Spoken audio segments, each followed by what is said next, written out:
Good morning friends, this is Anjani Dubey and today we are going to discuss HDFC life. वैसे तो पता है कि एचडीएफसी नाम काफी बड़ा है और उसके साथ एचडीएफसी लाइफ ऐड हो गया है, तो डेफिनेटली ये स्टॉक कैसा होगा ये तो आपको पता होगा। आज हम इस वीडियो में इसका वैल्यूएशन बात करेंगे, प्रमोटर्स कैसे हैं वो बात करेंगे, Q1 का रिपोर्ट की बात करेंगे, इस स्टॉक को बाय क्यों करना चाहिए इसके बारे में बात करेंगे। साथ में यदि आप स्टॉक रखे हैं तो इसको होल्ड करना चाहिए या सेल कर देना चाहिए, टेक्निकल पैटर्न के हिसाब से बाय सेल और होल्ड का प्राइस बताएंगे और ओवरऑल एचडीएफसी लाइफ कैसा स्टॉक हो इस पे बात करेंगे। नमस्कार दोस्तों, आज डेट है 31 जुलाई 2020 और आज से HDFC life insurance to replace Vedanta in Nifty 50 index. आप इससे अंदाजा लगा सकते हैं कि एचडीएफसी लाइफ का निफ्टी 50 में इंटर होना ही सबसे बड़ा बात है कि इस तरह के स्टॉक आपके पोर्टफोलियो में क्यों रहना चाहिए। जो भी स्टॉक आज के डेट में निफ्टी 50 में हैं, उनका फंडामेंटल अच्छा है, उनका जो ओवरऑल मैनेजमेंट है वो सही है, उसका वैल्यूएशन, उन सब स्टॉकों का वैल्यूएशन सही है, साथ में हर year to year net profit, margin और रिसोर्स एलोकेशन परफेक्ट है, इसलिए ये सारे स्टॉक निफ्टी 50 इंडेक्स में इंक्लूडेड है। और उसी में से वेदांता को हटा के आज एचडीएफसी लाइफ इंश्योरेंस निफ्टी 50 में इंटर हो गया है। दोस्तों थोड़ा सा यहाँ पे डिसअपॉइंट होने की बात यह है कि एचडीएफसी लाइफ का जो नेट सेल हुआ है वो 443 करोड़ का हुआ है, जो पिछले बार ईयर टू ईयर के मुकाबले 1.28% डिक्रीज हुआ है। हर स्टॉक का एक अप एंड डाउन आता है, उसी तरह एचडीएफसी लाइफ का भी थोड़ा सा डाउन टाइम चल रहा है, लेकिन इससे यह नहीं पता चलता है कि आप स्टॉक को अभी आपके पोर्टफोलियो में है तो बेच दें। सबसे पहले इसकी वैल्यूएशन की बात करते हैं दोस्तों, तो मार्केट कैपिटलाइजेशन इसका 1,28,207 करोड़ का है, मार्केट लॉट 1 है, प्राइस बुक 18.87 है, PE 96.96, industry P 75.20, book value 33.65, EPS earning per share 6.55, face value is 10 और पीसी 96.96 और डिलीवरी परसेंटेज है 53.91।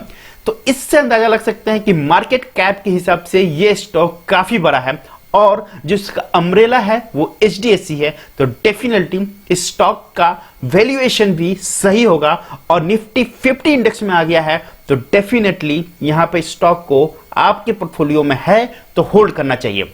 लेकिन अब स्टॉक को क्यों बाय करना है, यदि रखना है तो क्यों रखना है, तो growth in net profit with increase profit margin quarter to quarter, that will be help for any organisation to keep in a market and growth wise net profit increase हो रहा है, तो डेफिनेटली क्वार्टर टू क्वार्टर मैं इसको एक अच्छा point मानता हूं।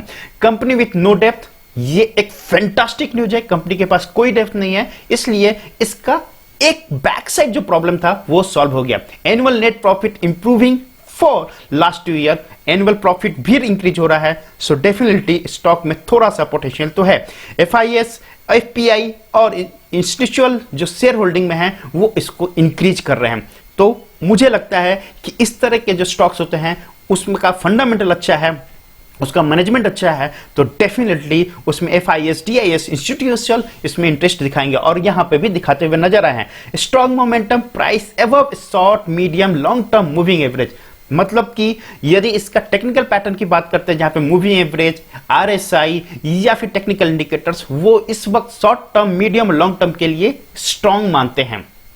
दोस्तों growth in quarterly net profit with increase profit margin year to year, that will be also help to grow this company, increasing profit every quarter for the past 2 quarter. ये एक perfect information है। Company with 0 promoter pledge, मतलब कि company के पास जो promoters हैं वो promoters अभी ना कोई स्टॉक बेच रहे हैं ना खरीद रहे हैं, इसी नियर 52 वीक हाई, ये भी आपके लिए एक बाय कंसर्न से सोचने की बात है। लेकिन यदि स्टॉक कंटिन्यूअस अपने इस कोरोना के टाइम पे भी 52 वीक हाई बनाया है, तो डेफिनेटली इस स्टॉक में पोटेंशियल तो होगा। अब शेयर होल्डिंग पैटर्न की बात कर लेते हैं क्योंकि ये काफी इंपॉर्टेंट है।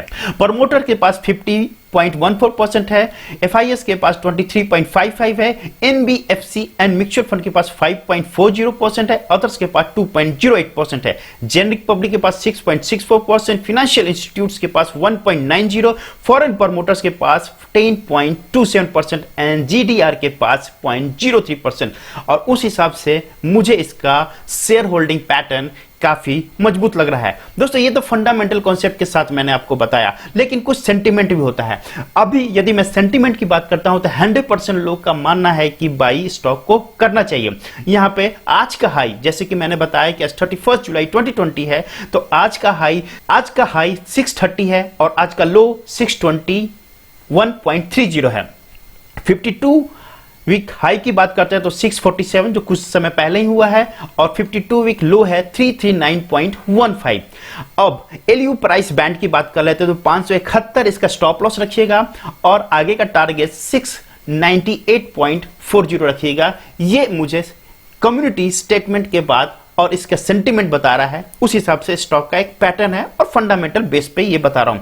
लेकिन अब हम बात करेंगे टेक्निकल एस्पेक्ट और उसके हिसाब से इसका बाई प्राइस बताएंगे, स्टॉप लॉस प्राइस बताएंगे और टारगेट कितना होगा, ताकि आपके पोर्टफोलियो को और मजबूत करे। दोस्तों हम टेक्निकल पैटर्न की बात करते हैं तो सबसे पहले बता देते हैं मूविंग एवरेज की। 5 डेज मूविंग एवरेज 634 है, 10 डेज मूविंग एवरेज 627 है, 20 डेज मूविंग एवरेज 616 है, 50 डेज मूविंग एवरेज 556 है, 100 डेज मूविंग एवरेज 516 है एंड 200 मूविंग डेज इसके हैं 555 हैं।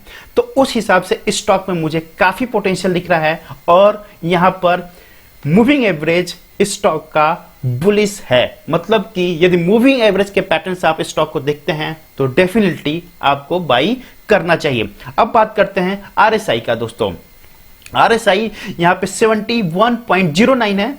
वह मैं मानता हूं कि क्लोजर टू 80 ओवरसोल्ड क्राइटेरिया में होता है, लेकिन क्योंकि आप यहां पर एक वॉल्यूम डिक्रीजिंग दिखते हुए दिख रहा है तो मैं इसको नजरअंदाज कर सकता हूं और आने वाले 1 से 2 दिन में यह स्टॉक को एक अच्छा वैल्यू मिलेगा बायर साइड, तो डेफिनेटली आप इसको बाई कर सकते हैं।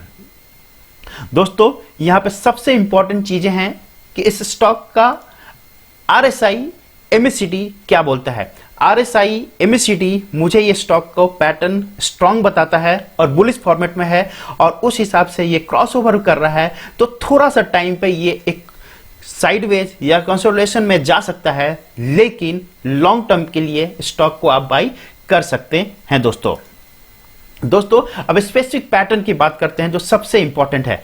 तो आप एक देखिएगा कि पिछले जून 14-15 तारीख से ये स्टॉक कंटिन्यूअस एक अच्छे रेंज में ऊपर की ओर जा रहा है।